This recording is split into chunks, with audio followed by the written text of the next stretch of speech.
everybody.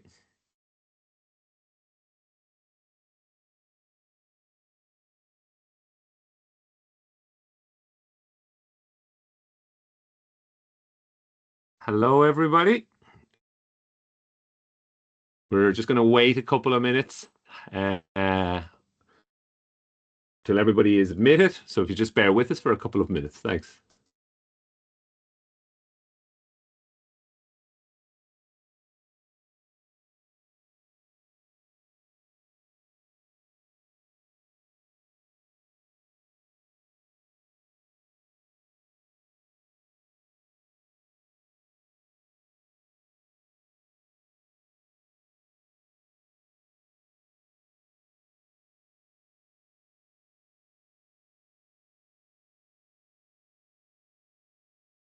Hello, everyone. Just for the last few people who just joined there, I'm just going to wait a couple of minutes just until it's just exactly the correct start time, but we'll just wait 2 minutes until if anybody else joined us there. So I'll start at about 2 minutes past 4.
Okay. I think it's probably reasonable that we can start now. Right. So good afternoon, morning, evening, everyone. My name is Connor Brennan, and I am one of the coordinators of the ReSound program. And what I'm going to do today is I'm going to give a presentation around the background of the program and a lot of the content. And then after I finish that presentation, there'll be a lot of time for questions as well. Okay. Michelle and Robin from IADT are also on this call. So what they're going to be doing is answering questions and keeping an eye on the chat. So if you have any questions, you can just type them in there, and they can put them in the chat. And then what you can do is raise your hand towards the end as well for the open part of the session, if that's okay. Thanks so much. Okay, so let me just share my screen just to be conscious as well, just for everyone who's attending. We are recording this session, so just to be cognizant of that as well. Okay, one moment.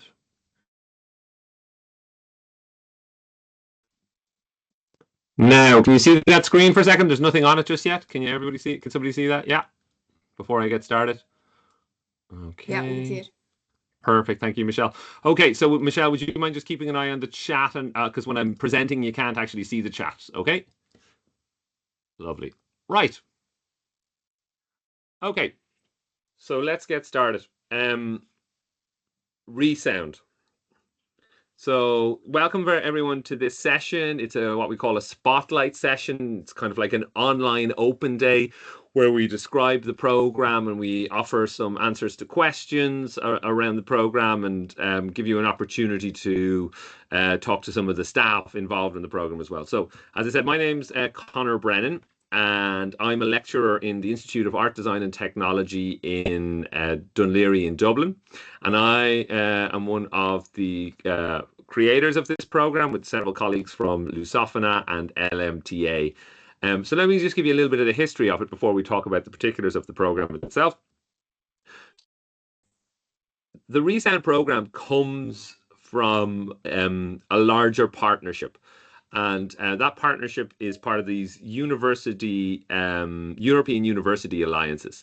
So there's one of these alliances is called Film EU. There are 44, I think, in the first iteration of the European Universities Alliance, but one of them is called Film EU. And IADT, Institute of Art, Design and Technology Dún Laoghaire, is a member of that. So what does that mean? It means that we collaborate with a number of other institutes from around Europe across similar discipline areas. So, for example, there are European universities around agriculture and engineering and medicine, but we're collaborating around around film and media. So let's just talk about what that actually means. So you can see some of our other partners there. One of our partners that we work with a lot is the University of Lusofana. They're a partner in this program. They're based in Lisbon in Portugal, Lucas School of Arts in Belgium, IADT in Dublin in Dún Laoghaire in Ireland, the Baltic Media and Film School and the University of Tallinn, VIA in Denmark, the Lithuanian Music and Theatre Academy, LMTA, is a partner in this program. They're based in Vilnius in Lithuania, NAFTA and VSMU as well. So they're some of our partners, and we're actually expanding beyond these 8 partners now as well. So just talk about other programs. So within the Film EU collaboration, right? So that was our first thing we did. We collaborated on Film EU, and then we started delivering programs together. So there are some programs that are have been around a long time that maybe some of the people on this call might have heard of. There's Kino Eyes, which focuses on fictional filmmaking, Doc Nomads, which focuses on documentary, Reanima, which is an animation-based program, which is very, very interesting. Film Memory, which is another program that IADT is involved with as well on the audiovisual heritage. And the Replay, which is a video games collaboration Erasmus program. And I was involved in that program initially as well. So that basically all of those Erasmus programs. And in addition to that, we have undergraduate programs. We have a program called Pathfinder as well, which is an undergraduate film making program. But these are all masters-based programs. So let's just talk specifically about ReSound for a couple of minutes. So ReSound is a joint Erasmus master's degree or a Erasmus joint master's degree.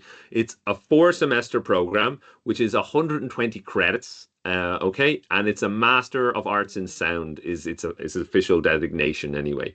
And it's a partnership between 3 institutes. And those institutes are, as I said, the Institute of Art, Design and Technology in Dublin, Ireland, Lusofana University in Lisbon, Portugal, and LMTA in Vilnius in Lithuania. Okay, so those 3 institutes have been working together. Well, we've been working with Lusofana for quite a number of years, and this program has started. It started its first intake just in September 25, and what you're here to learn about today is our second intake for September 2026. So just to give you, I'm sure you're all here because you've probably seen some of this media stuff, but I'm just going to play the video that we've created on the program, which gives a nice little flavor for what is involved in this program. So just one moment. Okay. All right, so I'll just play this video. One moment.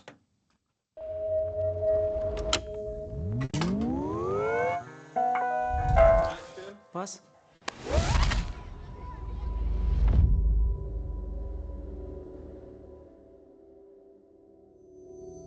Sound is the unseen. Sound is the mysterious. Sound can be your magic tool. Sound can invoke a series of thoughts and feelings. Sound is in art. Sound is in film. Sound is in music. Sound is everywhere.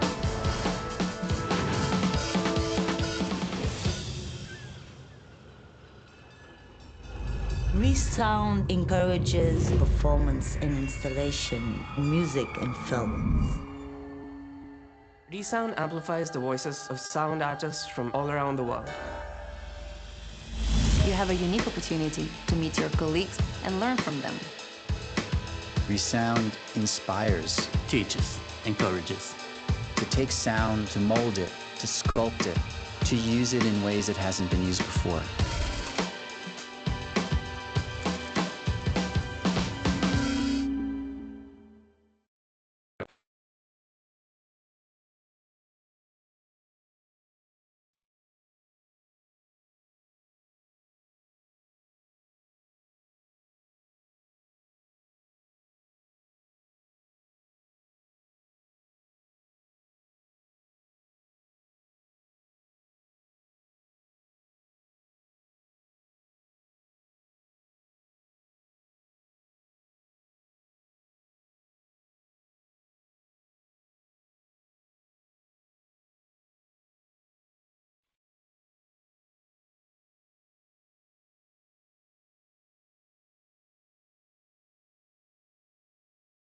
Hi, seems to be a problem with the sound.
No, very sorry. I'm sure I scared a few people there.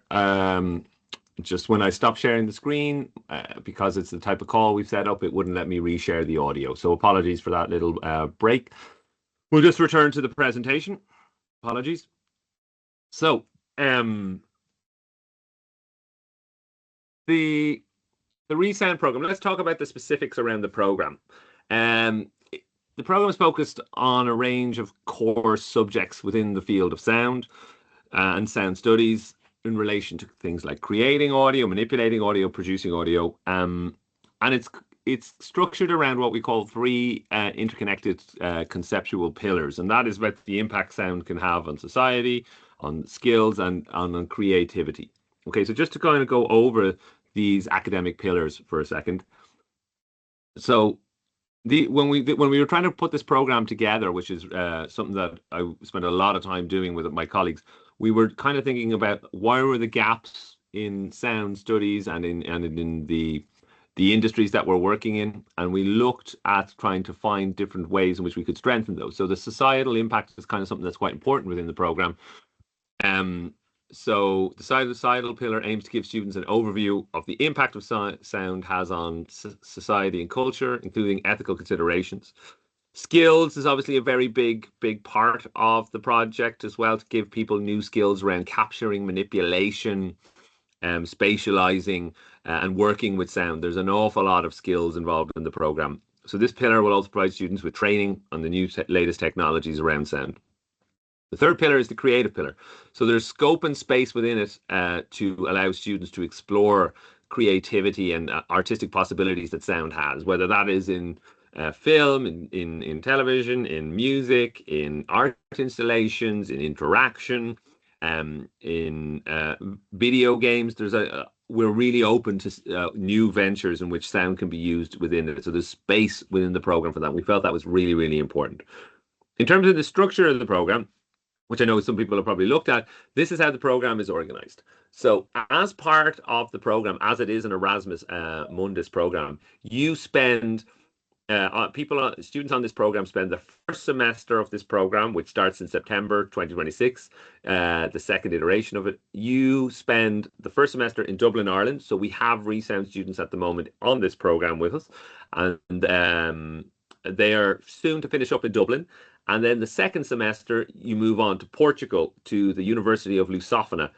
And the students in this case are starting in February in Lusofana. And they go all the way through into, say, the June sort of time. And then that summer period, there's no academic coursework. You can do preparation work for major projects, or there are additional projects which you can get involved with, but there's no coursework. And then the following September, in the second year, you go to LMTA in Vilnius in Lithuania. And you spend a full semester there. And I'm going to go through all the modules in a moment. And then for the final semester, which is the fourth semester, the class group is split into three. And what happens there is that we take a third of the students each to each of these three institutes, where the students focus on a particular skill that they've learned, and they work on a major project, and we support it within the three different institutes. You can still get access to lecturers from other institutes, but you will be based in one of those three institutes as part of that program. So the mobility is built into this program. So you do have to move around as part of it, which some people find very attractive, but it's an essential part of the program. Okay, so if we have a look at the modules specifically. So here in IADT, we have some really excellent staff which focus a lot of the technical skills around sound.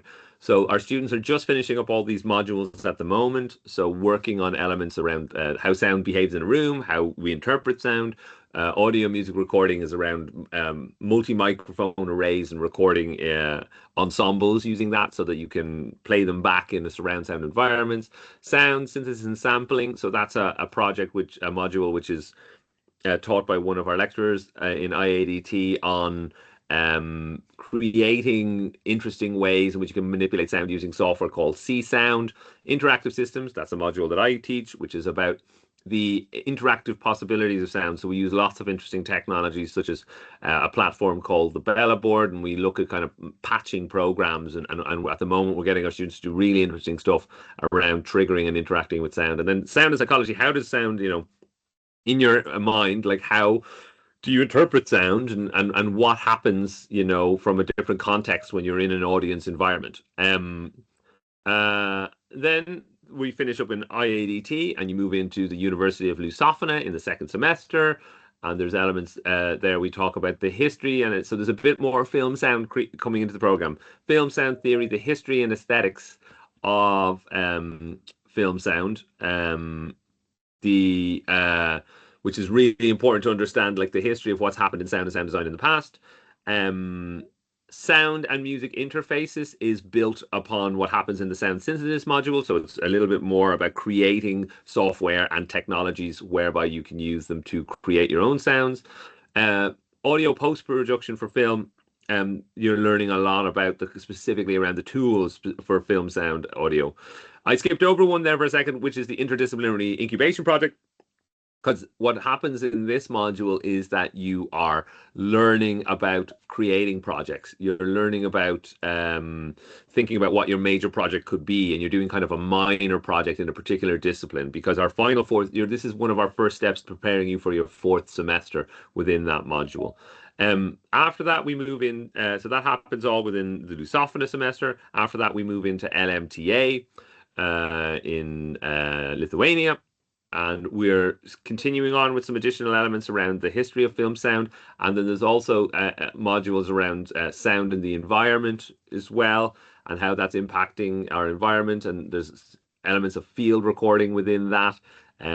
There's work around sound concepts, so sound art and sound installations as well is something that's kind of interesting that happening in within that module. And one of the big things that you can see there towards the end of that is this thesis preparation module. So as I said, that fourth semester thesis slash major project, that's one of the big pieces of this project, whereby you will spend a whole semester working on a major piece of work. But we totally understand we're going to be inviting students from lots of different disciplines who might have different expertise and maybe different levels of research. So in order to prepare you for your final semester, there's a module around thesis preparation. So within that module, what you're doing is the incubation project is kind of like a minor. This is where you're refining your project ideas. You're doing your initial literature research. You're learning about research techniques within that for different styles of project as well. And part of that module will also be presentations around your work and presenting them to your class with them. And then the fourth and final semester is the kind of the capstone piece where you'll be working on a major piece of work within it. So I don't have examples of the major pieces of work at the moment because we haven't gone through one full iteration of the program yet. In fact, even this time next year, we will only be at the end of our third semester, so I won't have it either. But we envisage this to be a large-scale piece of work, which might be around working in film sound. It might be involve software for music and audio and sound. It might involve an installation. It might involve a large-scale research project around sound and its impact in society. And we're really kind of excited about the potential, but it's open enough to allow people to put their own interests and also embed some of the skills that they've learned throughout the program anyway. So that's a brief overview to the program and what it entails. And then the next piece of it is kind of like how do you get into the program? What is the procedure and what is the timeline around this? So if you're a native English speaker, that is very, very useful. All of this program is taught in English all the way through. Okay, so you would need to have English proficiency, and we can go and talk about that specifically after the presentation. But in addition, we're looking for people to have a bachelor's degree in some sort of sound-related media. So that could be sound, it could be music, it could be film sound, it could be media sound with a large sound element. It could be some sort of computing in sound or sound technologies, but it has to be a relevant undergraduate program because we are not teaching basic level skills here. We're assuming people are going to have an understanding of working with digital audio workstations such as Pro Tools coming in the door. We will improve your skills, but we're not teaching just first principles around editing within this program. So there are some of the kind of the initial requirements, and then in terms of the application process. So there are several pieces within this, and it's a larger scale piece that will take a couple of minutes to describe. But these are some of the elements that you will be required to submit: a copy of passport, academic transcripts, whether you have a degree or a master's, a CV, 2 letters of recommendation, one of which must be academic, a letter of motivation, describing why you want to do this program and why you think you're a good fit for the program.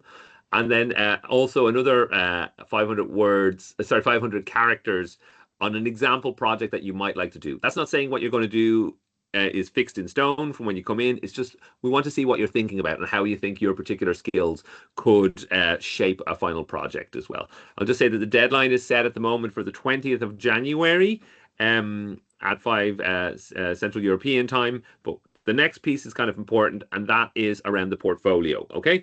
Because an application isn't enough on its own.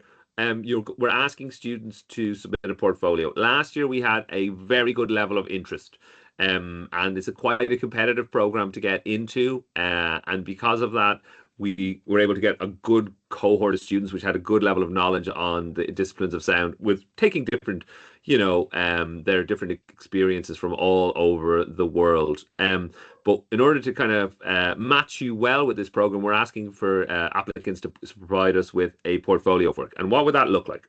So we're asking for 3 examples of sound-related works. And they are to be submitted either as an audio file, a video file, or a portfolio website. So ideally, if you are submitting a video piece of work, let's say you've done a lot of film sound, we want 1 video, not 3 videos. So 1 long, so you can edit 3 pieces together. Okay, a short paragraph describing the provenance of the work, you know, the kind of maybe the concept behind it, the difficulties you've had in it, so that you can describe your element within it. If you've done everything in it, that makes it easier. But if it's a collaborative piece, just something describing that. If you've built some software in the past, like maybe you've built something using Maximus P or Pure Data or CSound or something. I don't want that. I want a video walkthrough of that. So we're not looking for software. We want audio files or video files or a portfolio website which has those embedded into it. That's what the portfolio would look like. In total, we're looking for the content to be somewhere between 10 and 15 minutes. That's all the time we can allot to reviewing each one of the portfolios. So if you have done a feature film, you need to do an edit and pick out your favorite piece of that you want to submit in your portfolio. We do not have time because we're anticipating, again, quite a competitive call this time to have dozens and dozens of applicants. We're not going to have time to go through everybody's piece if they're doing more than 15 minutes anyway, okay? So that's a brief overview of what the portfolio will entail. And so what the portfolio then leads to, basically, is a shortlisting process. So we will mark the portfolios as a panel across the different institutes, and that shortlisting will then be done. And following that, people who are being shortlisted will be invited to do an interview. So there will be an interview as part of the recruitment process. And if you've made it to the shortlist, brilliant. If you don't make it to the shortlisting, you'll be provided, with some feedback on that and maybe ways to improve for the next year. But then if you make it to the shortlisting, we will be doing a live interview with you on your material, and that will be taking place at a scheduled time after January anyway. And then following that, we then start offering out places on the program. One thing that makes this really attractive, which is probably why some of you are here today, is that as part of the process of applying for funding for this, we were able to apply for funding for scholarships for the program as well.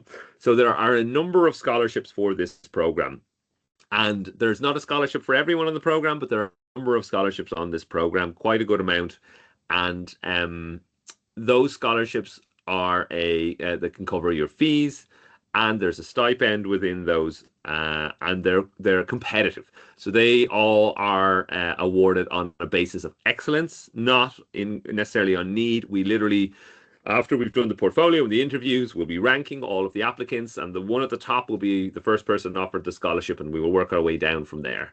So there's no fees and a stipend entailed in that scholarship, and it's great to have it because it attracts great students from all over the world. So we have a number of students from all over the world this year, and it's been fantastic anyway as part of this process.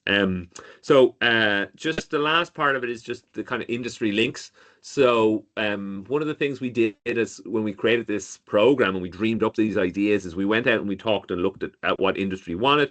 And just to say that we've made some great connections with industry partners, Dolby, the Audio Engineering Society, MPSE, Select, which is one of the big organizations, School of Sound, James, Cycling 74, Sound Particles, and there's a few new ones as well, the Sound Training College, and in addition, we have added SoundSnap as well as one of our more recent associated partners. So we have collaborations with industry as part of this program.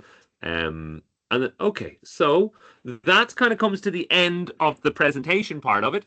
I hope that was a somewhat useful overview of the ReSound program, and I'm happy now to answer questions that people might have around the program as well. There, one moment. Okay, so let me have a look at the chat here for a moment. Okay.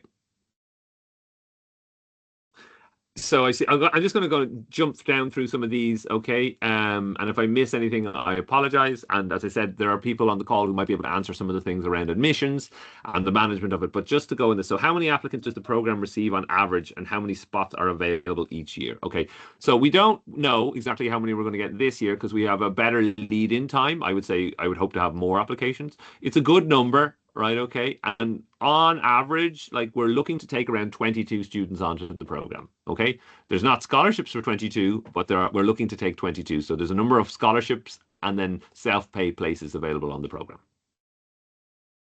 How many is in each student cohort? This year, we only actually took 17 for the program. But we're looking to get up to 22.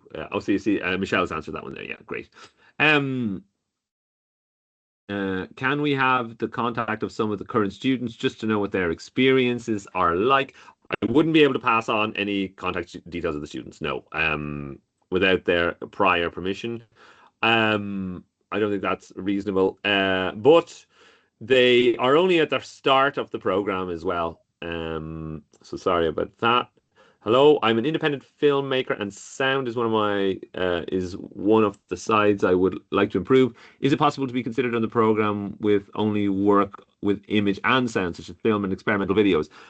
I think so. Like, we're looking for a diverse cohort. So some students come from a very music production background. Some come from more technical background. We have a lot from the film sound kind of world, and a few artists involved in the program as well. And then some people who've done larger kind of social studies around sound. So we're absolutely willing to review material from people who are more filmmakers than sound experts, but have an interest in sound and have done some work within sound anyway. Okay, hopefully that answers your question. Hi, so two-part question. In the application phase, English language proficiency section has a mandatory space that needs to be filled for score. What should I write there if I am providing a medium of institute certificate from my university? I don't have an answer for that. I don't know. Maybe Robin or Michelle might have an answer for that question, possibly.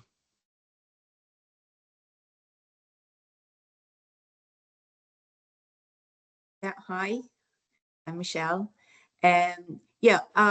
So I'm going to refer you to the ReSound website for the specifics on this. So it's an either or in terms of the English language requirements. So it's either an English language test, which is IELTS 6.0 or equivalent, or evidence that you basically did your degree through English. There's very specific specifications around that, but you'll find that I'm going to post the link to that in the chat now for anyone who wants to refer to that. Michelle, this is just Robin. I'm the admissions officer here in IDT. I've actually already answered that in the chat with the specific requirements, but I've also indicated, which I think is quite important, is that if you require a visa to come to Ireland and you've done your degree through English, you will still need to provide a test of English as part of your visa application. I've outlined that in the chat and I've linked to the website, but that is something you just need to be aware of. So that is a prerequisite of the visa application. So while it might not be a requirement for us, it is a requirement of your visa application. So just make sure that you familiarize yourself with the visa requirements if you do need a visa. But I've answered it in the chat as well, guys. Okay. Thanks, Robin. And I sorry, the chat's probably been spooling on when I was talking away there, so you might well. So I'll skim down through some of these. So there's a student there who's pursuing a postgraduate diploma, and they won't have the results until the 2nd of May. And of course, the deadline is the 20th of January. So within that, any offer we make would be conditional on the results from that. So you can absolutely apply and go through the whole process, but we will, with conditional offer until we receive your results from that program anyway. Okay. Yeah. How many just adding on that, sorry, Connor. So it seems like they've already done an undergraduate qualification. So I've also answered that one. If they can provide proof of their undergraduate qualification, then that meets the academic entry requirements. But obviously, doing a postgraduate qualification in sound or media or anything relating to the program would obviously be a additional benefit to provide to us. So we could give them, obviously, we would be able to give them a full offer because they have the undergraduate qualification. But if they want to provide us with transcripts to indicate that they've obviously done a further study in the kind of field in the discipline of sound and media and production, they can send that to us by email.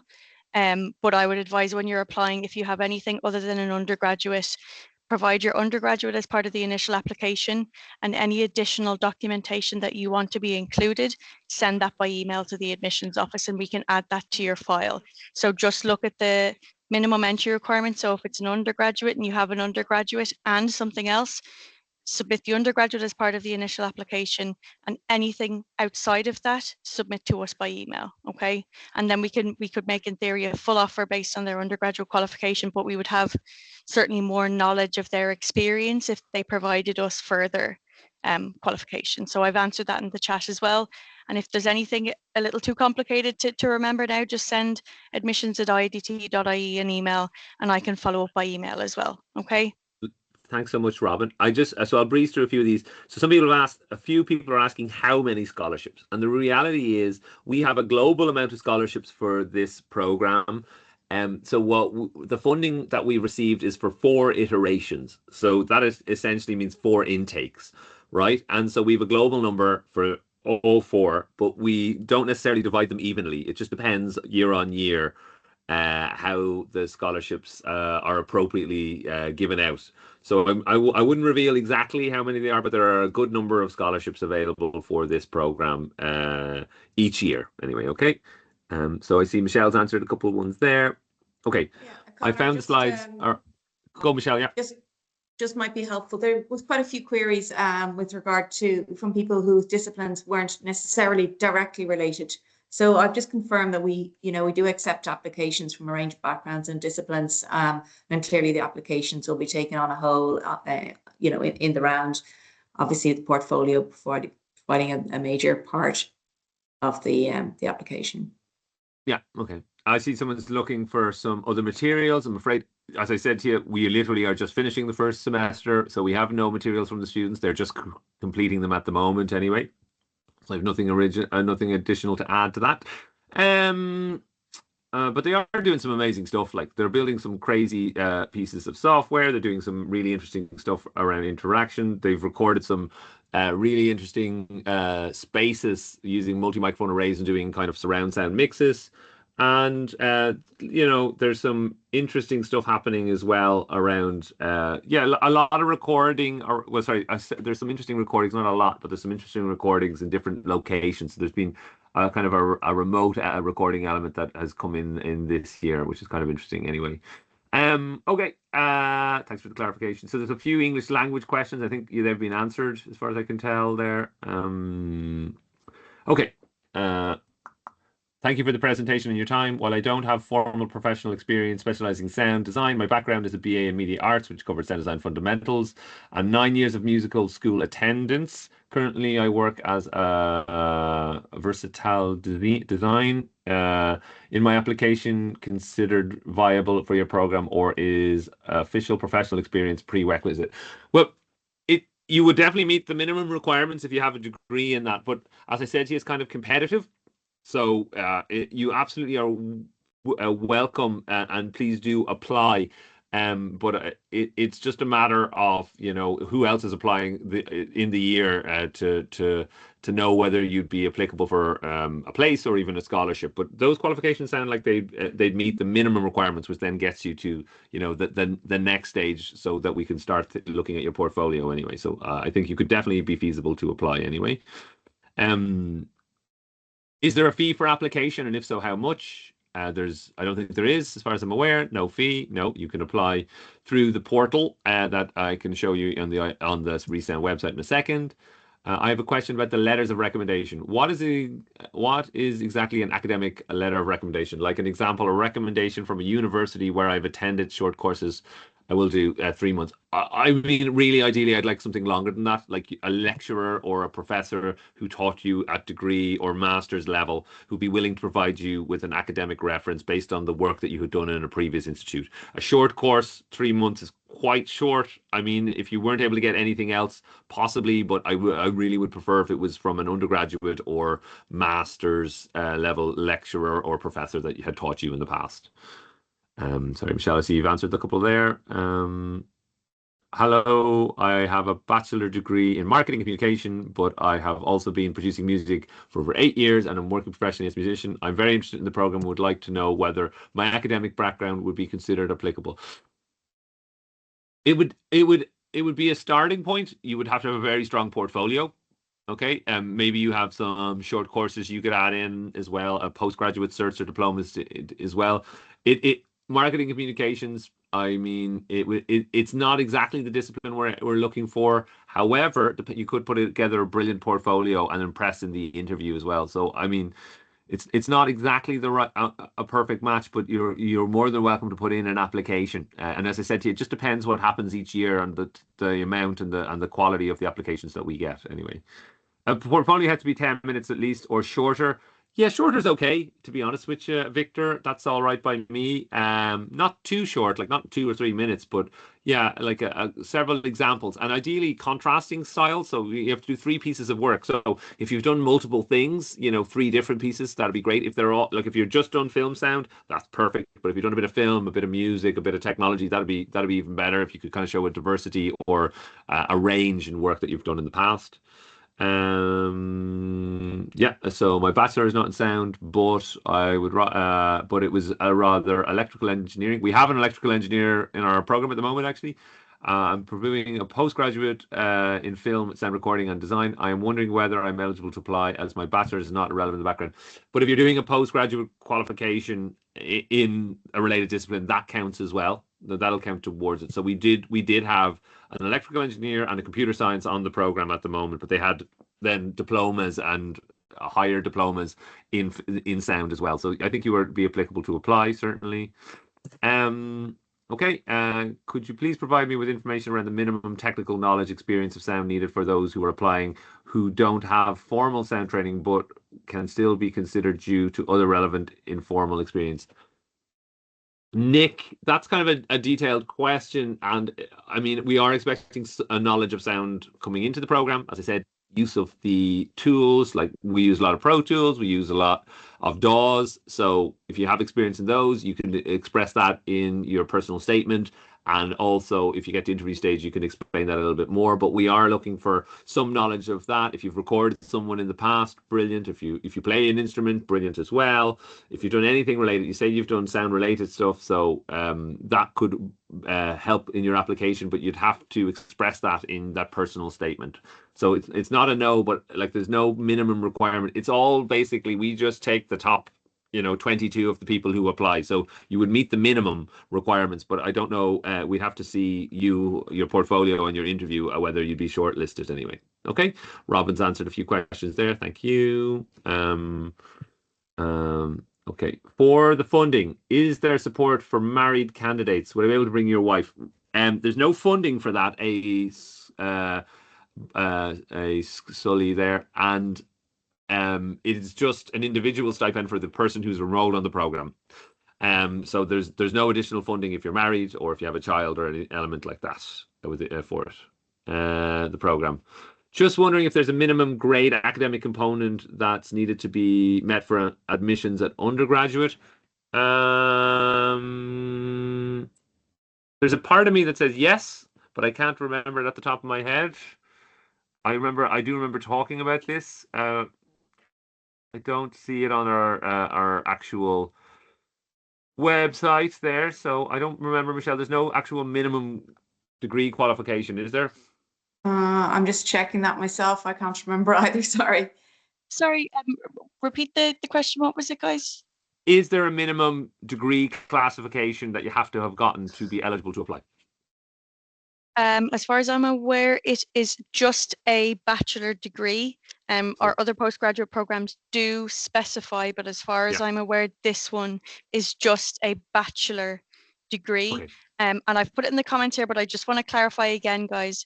You can apply if your degree is not in sound, music, film, or media studies. You can absolutely apply.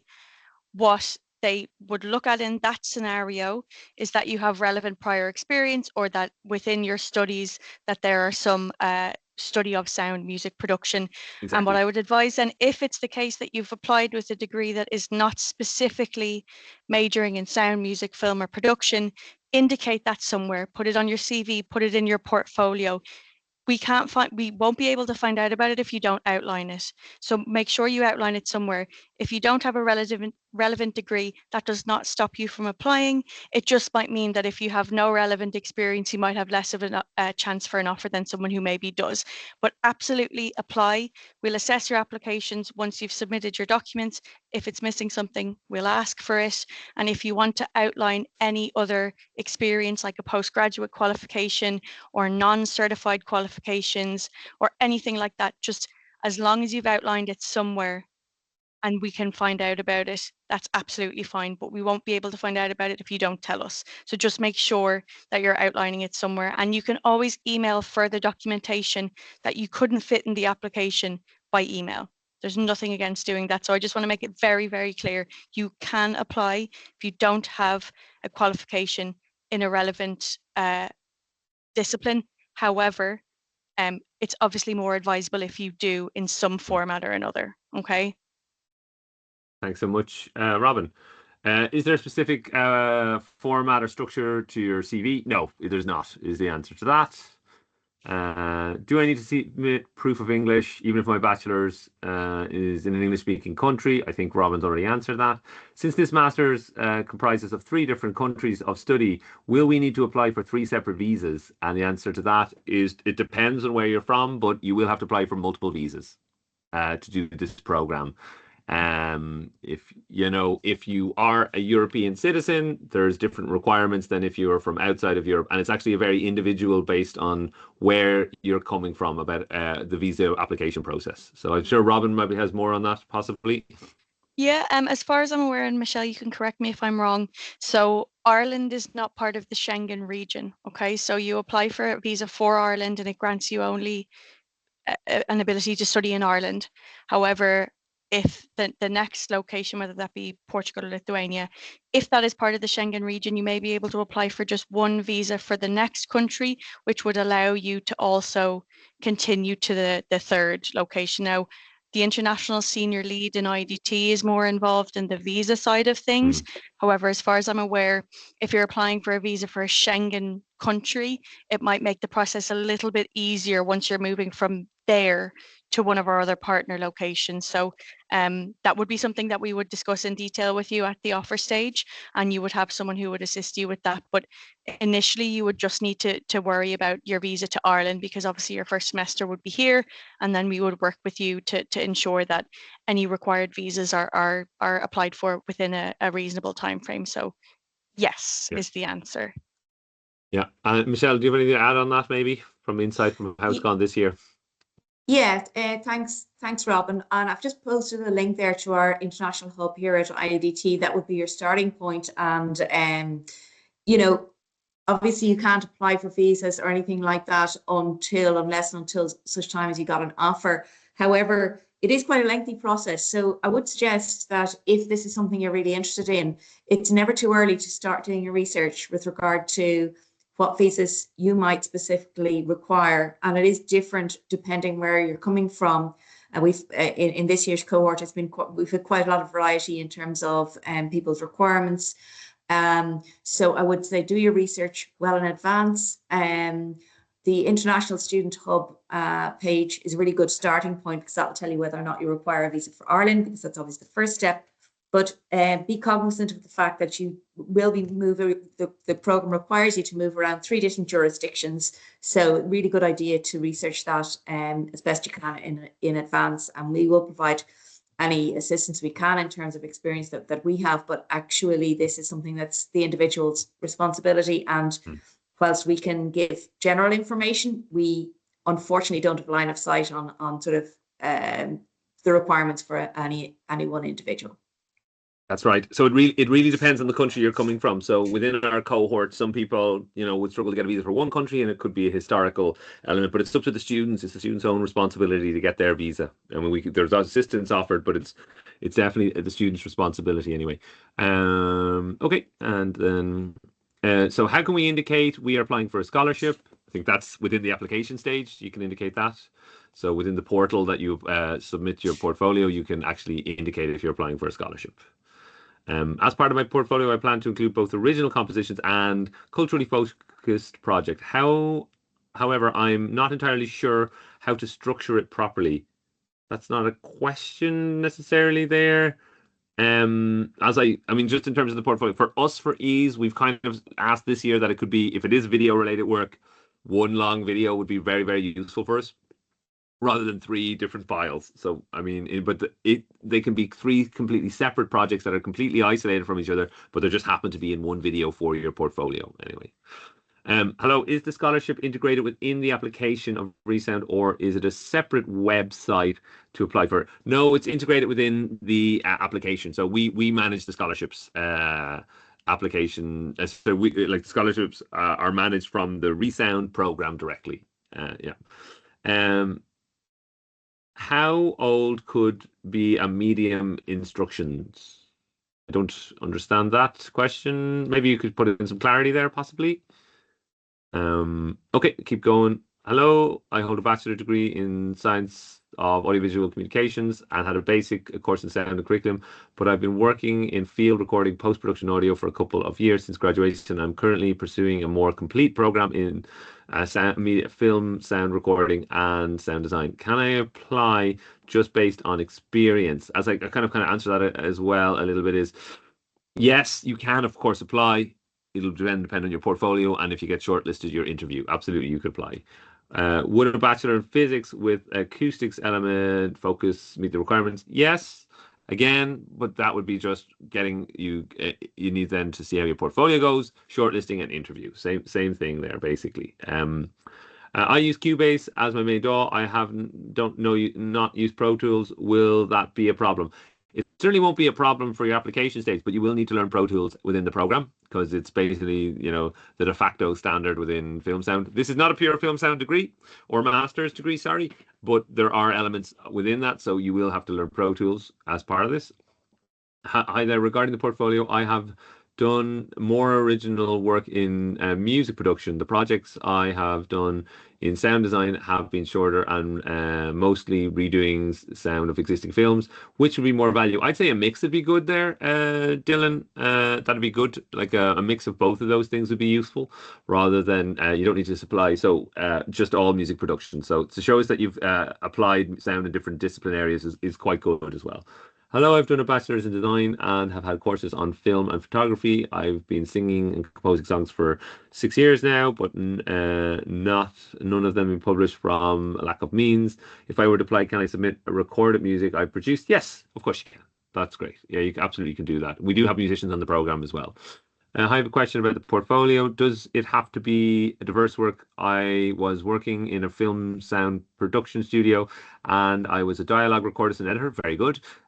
Which means my work was mostly about dialogue. Is that okay? Also, the films I have made are all feature films released in cinemas. So do I need to submit 5.1 versions of my work? No, only stereo. We only have the capacity within the submission platform to receive stereo files, so don't do anything more about that.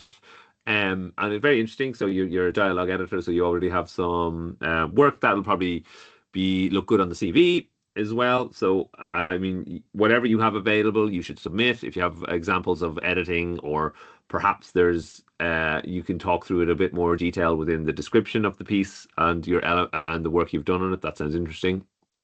I'm currently completing my degree on film scoring and sound production.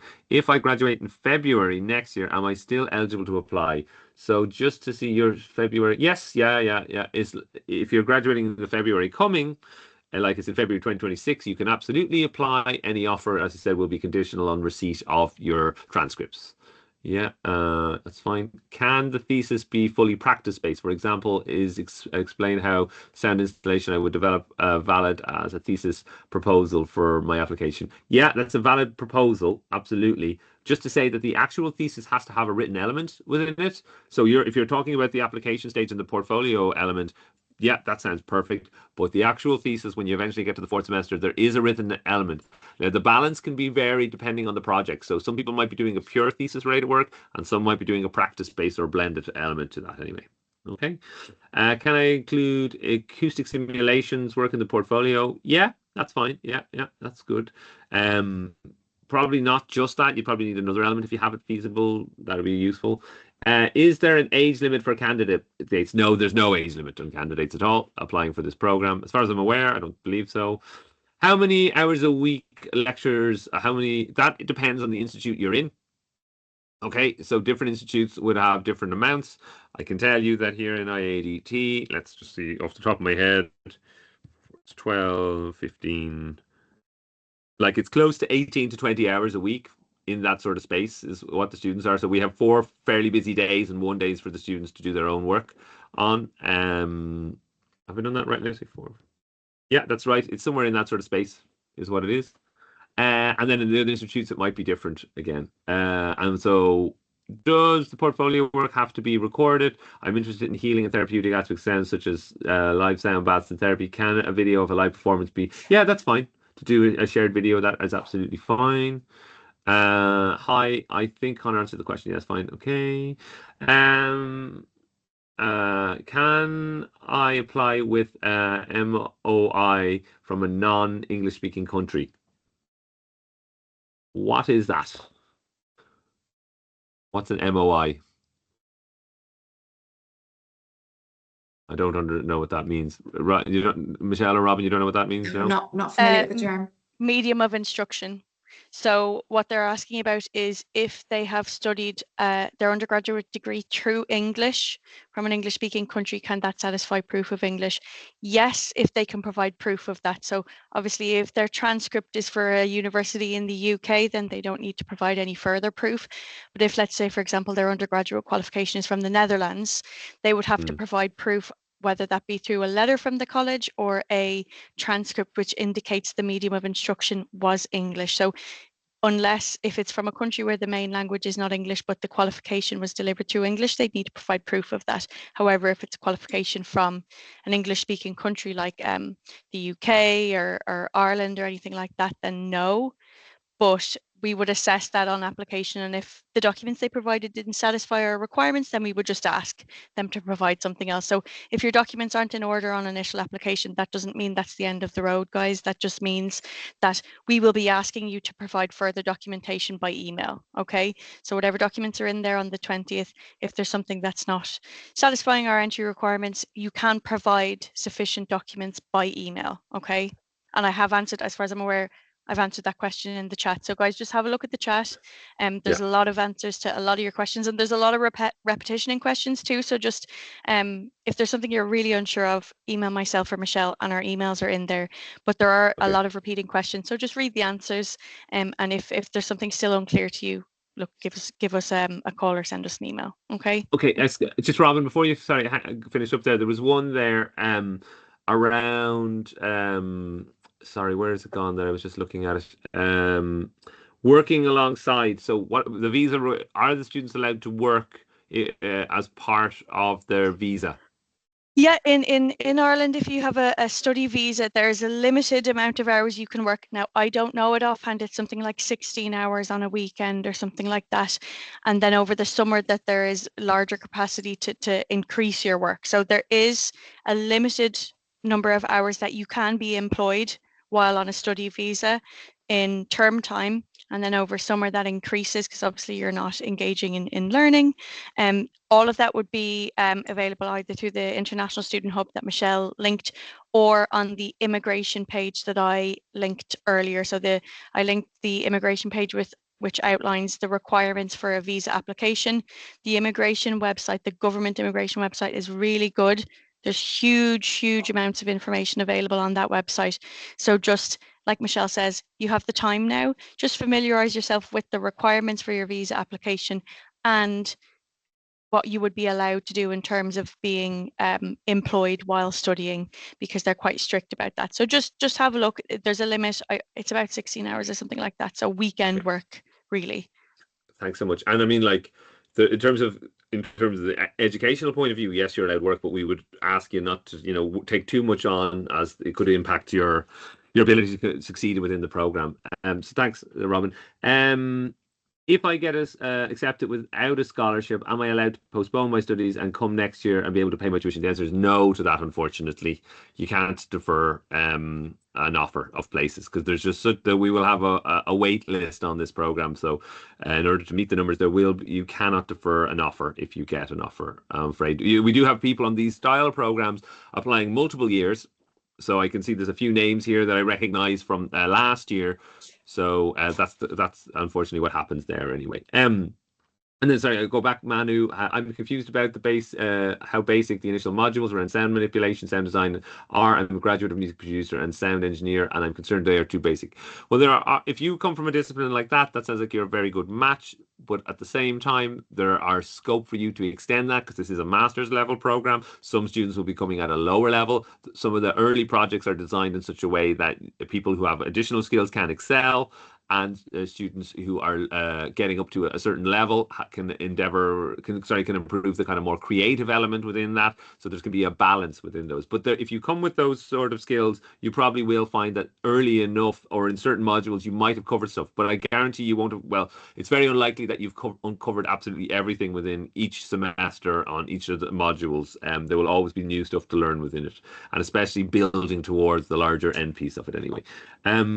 If I currently work at an institution that did in my undergraduate, also, therefore, a lot of my colleagues were also instructors, mentors of mine during my studies, would it be best to clarify to one of them to focus from the scope of my academic work and another cover professional work? So you're talking about the two references. One academic is all we're asking for. So then it's up to you to make a choice about if you want to have a professional one would be useful as well, but only one academic is what we need. Will we have access to a video recording of this webinar? I arrived a bit late. Yeah, I think that's the plan. Yeah, we did it last year, so we're hoping to do the same for this. Hello, I'm currently working as a sound editor in post-production studio. I'm wondering if, as part of my curriculum vitae, a link to my IMDb will, with feature films I participated as a sound editor, will help on the application, since I don't have the rights to use the personal stuff. Yeah, well, that's fine. Yeah, that sounds reasonable. Now, I will say that if you want to submit work as your portfolio, let's be clear, there's a fair usage policy you can use in these things, because we're not actually publicly broadcasting these elements. So there is an ability to submit part of the work for this, because it's not for reproduction. Okay. Okay, and there's Robin and Michelle answer those. Okay, if an applicant is not selected for a scholarship, are there any alternative funding opportunities available to support the participant on the ReSound program? There, you can maybe be applied for local funding in terms of from your home country, or possibly, but within IADT and within ReSound as a whole, there are no additional funding opportunities, I'm afraid. So this is the scholarship is the big one anyway that we have available for it. As in GPA. Okay, yeah, that got clarified. Okay. Do you know if this master's is valid in other countries like Mexico or Latin America? So this will be a European. Sorry, Robin, you might have an answer for that one. Yeah, I've answered that in the chat already as well. So IDT is what we call a designated awarding body. So we award our own degrees, and they are nationally and European and internationally recognised. I've also linked something called the Irish Foreign Qualification Recognition website. So what that is what we look at if we receive, let's say, for example, a Mexican qualification, we map that against Irish qualifications. So I would imagine for any country that you're looking to apply to, they would have a similar website. Now, I obviously can't speak for other countries, but it would be fairly safe to assume that if our qualification is the same as getting the qualification in any other European country, then it's safe to assume that it would be recognised as such internationally. But to give you an idea of how that's done for Ireland, I've linked a website called NARIC. And if you want to look yourselves as well, if you look at your own qualification, you can choose the country, the type of qualification, and it will tell you where it falls in our framework of qualification. So it gives you a little bit of context about how we do it, and it would also give you an idea of how other countries would do it. So the answer is very likely yes, but I cannot confirm, obviously, because I'm not from one of those countries, so I can't say for sure, but I would imagine so. Okay. What's the possibility for postgraduate work placement opportunities? There are opportunities in terms of we have associated partners, but you're probably looking at something around your major work. Okay. So within the individual modules, at the moment there aren't work placement elements within those, except possibly if you wanted your major project to have an industry practical element, there might be scope for that. But we are making contacts with lots of other partners within it, so we're hoping to link in with them for graduates rather than placements as such. Anyway. What courses did you teach this semester, Connor? I run the program, and I also teach the interactive systems module. I run the program from my ADT point of view, and I'm one of the touch points for the overall program as well. I already sent in my application. Which email can I send additional information to? I think Robin already answered that. How many times can I apply to the program with throughout the years? Like we don't get in this year. I don't think there's a limit as such to that. You can continue to reapply every year. But as I said, we've gotten funding for 4 funded intakes. We've done 1. This is the second one. And then we'll have 2 more after this. And then we'll apply for further funding, but there's no guarantee of getting that. So we basically have 3 more applications worth of funding to take into the program. As I said, there may be scope in the future for additional funding beyond those years anyway. But at the moment, that's what I can say that we have. Could you tell me about what I should provide to show that I'm in a final year of my bachelor studies, still ongoing? I think you can get a letter from your home institute around that, saying that you're going to graduate on a certain date and that you're continued within studies. Does the university help find rooms when you're studying in Dublin? So yes, there are some resources around that. There are no on-site in Dublin anyway. We don't have any on-site accommodation, so you'll have to find your own accommodation.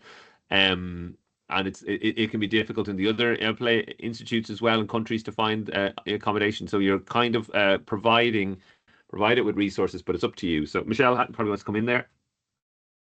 Yes, just on accommodation, like I said, in relation to the visas, do your research, plan ahead. It's a well-known fact that there is a housing crisis in Ireland, so it is a challenge.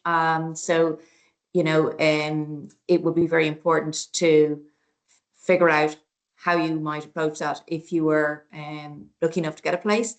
I would also signpost you to the International Hub on our website. There's a really good webinar there that my colleague Genevieve put up specifically on this topic for people looking for accommodation in Dublin. And as people go through the programme, then we obviously share various helpful links and information for both for Lisbon and for Vilnius.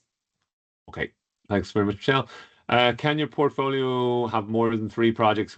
No, I'd prefer if you just kept 3, to be honest with you. We had a larger amount in the past, but we reduced it to 3 because the numbers were higher than we expected, and we're expecting it to be even higher again this year with the longer lead in to the launch of the program. So we'd like to keep it to 3. Michael, thank you. I believe I saw on a previous webinar that there could be 5. So as I just mentioned there, we've reduced it to 3. So 3 is the amount, not 5. Okay, so that was last year. We had it 5, but it took an awful long time. So we've reduced that down after a review of the process. Is it okay to show more than 3 projects? So that's the same question. No, I'm afraid not. It's just 3 is all we're looking for. Rodrigo, if we make it to the program for ones who are interested in music production, would we always have instruments available to us? The answer is no to that, actually. Believe it or not, some institutes do have more instruments than others. Like, for example, LMTA has a music conservatoire attached to it. We do not in IADT have a direct music school. Now, there are instruments around, but we don't have a music school necessarily attached to us. And so I think it's fairly similar in Lusofana. So there are instruments around, like you have access to some of them, but there's not necessarily rehearsal rooms as such available to you because this is not a pure music program. We'll go down here. I think thanks there.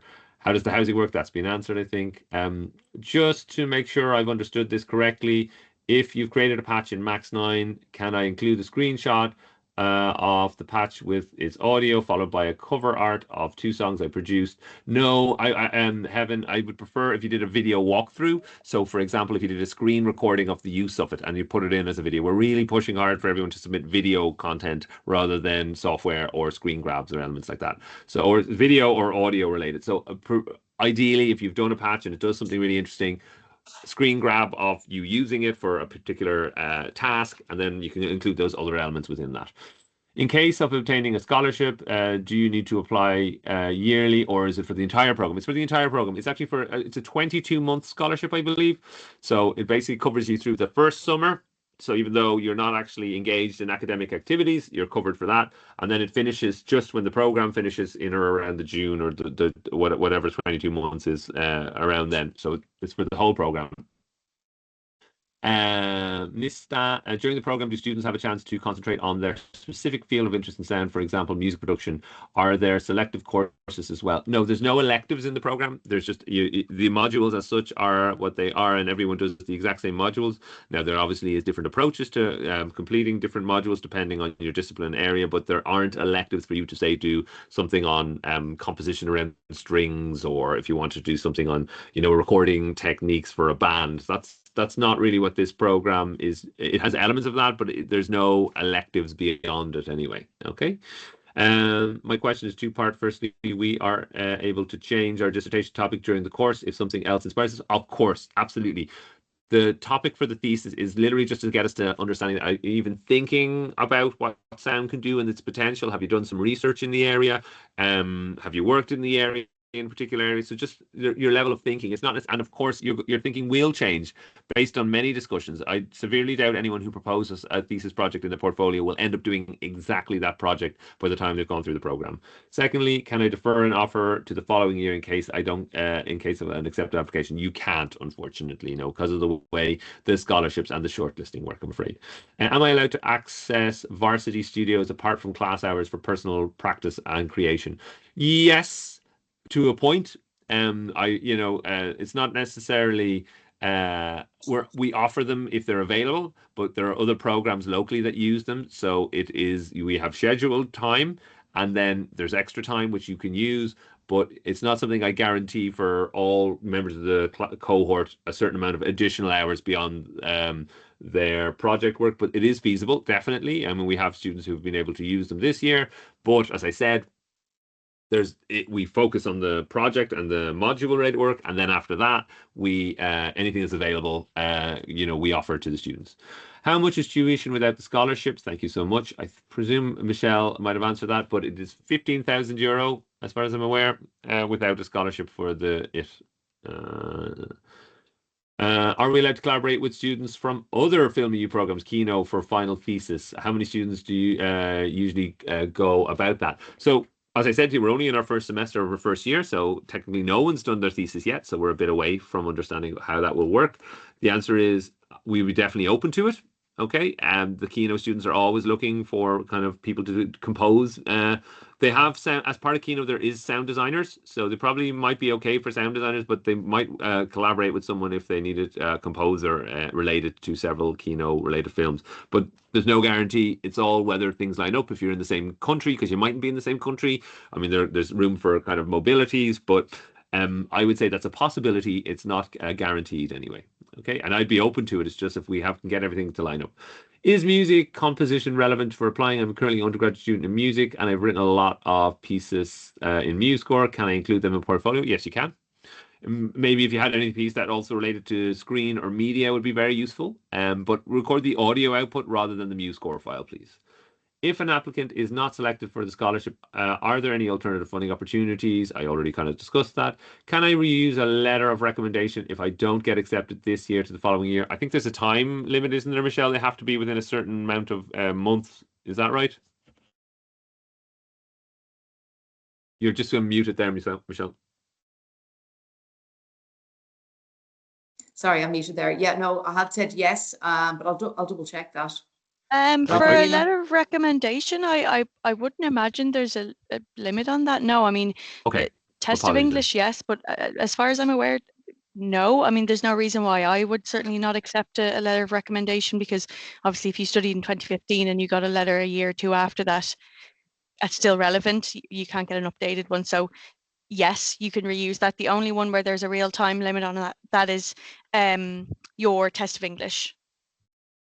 Thanks so much. Apologies for that. So that's a correction. Yes, you can. Then, how many? Yeah. So there's a lot of questions about the candidates and scholarships. So quite a few got it this year because it was our first year, but it might be different next year. I don't really reveal because, as I said, it flexes up and down depending on the cohort. We have a certain amount for the overall program, but it's a good amount anyway.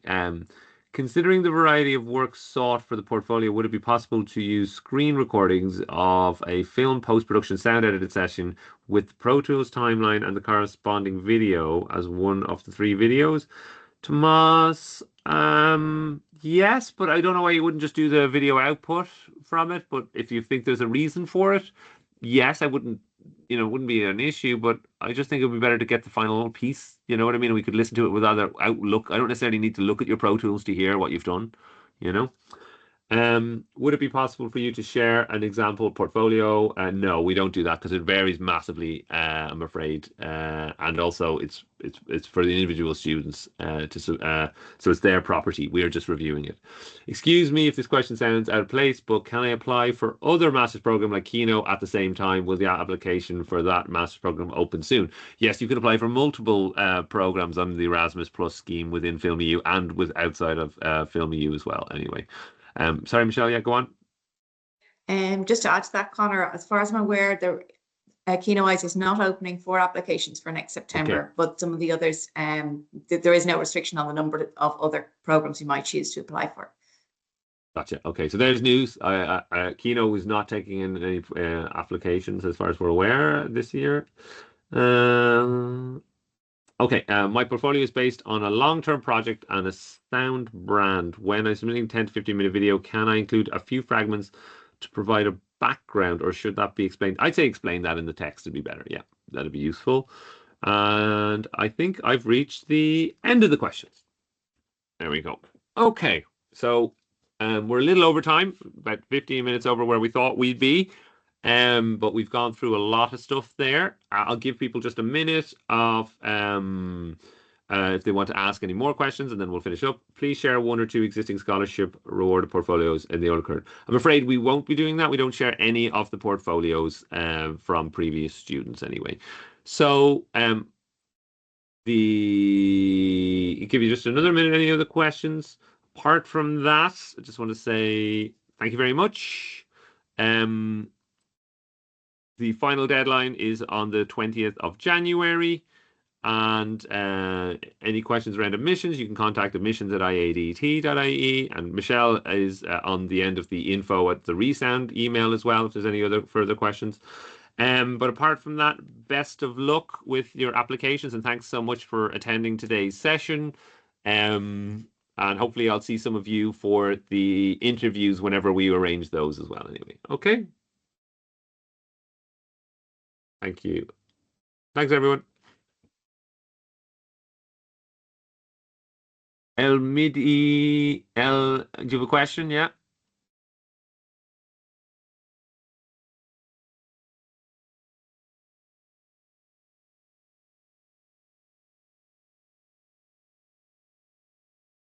See, is there a question there, Elmidi? No? Okay. I'm just trying to unmute. Sorry, because I don't have to chat, so that's why I cannot write and question. And I'm sorry for delaying this questions over. I just have a specific questions about last year thesis, because I suggested to do a platform. There is any I want to do a different suggestion of thesis right now. Is that is going to be a problem, or is going to look at the same the last year? Should I change my suggestion thesis right now, or I just keep the same projects of last year? And thank you so much. Whatever you'd like. It really doesn't matter to us. I don't think I won't be going back and looking at last year's portfolios again. I'll be taking this as a new application. I think I remember chatting to you in part of the interview process, but I'm not necessarily going to compare this year's portfolio to last year's portfolio. Okay, so it's whatever you'd like to do, whatever you think is the strongest of the two, basically. Thank you very much for your time. That's relevant. Thank you so much. Okay, see you soon. Thank you. Thanks very much, everyone. Okay, well, I think we'll finish up there, everyone. Thanks, everyone, for attending. Thanks to Michelle and Robin for hanging around for that. Appreciate all of the input and all the really interesting questions. I think that we'll eventually put this up on the IADT and link it into the ReSound. Well, sorry, linked into the IADT website anyway as well. Okay. Thank you very much, everyone. Goodbye, and best of luck with the process.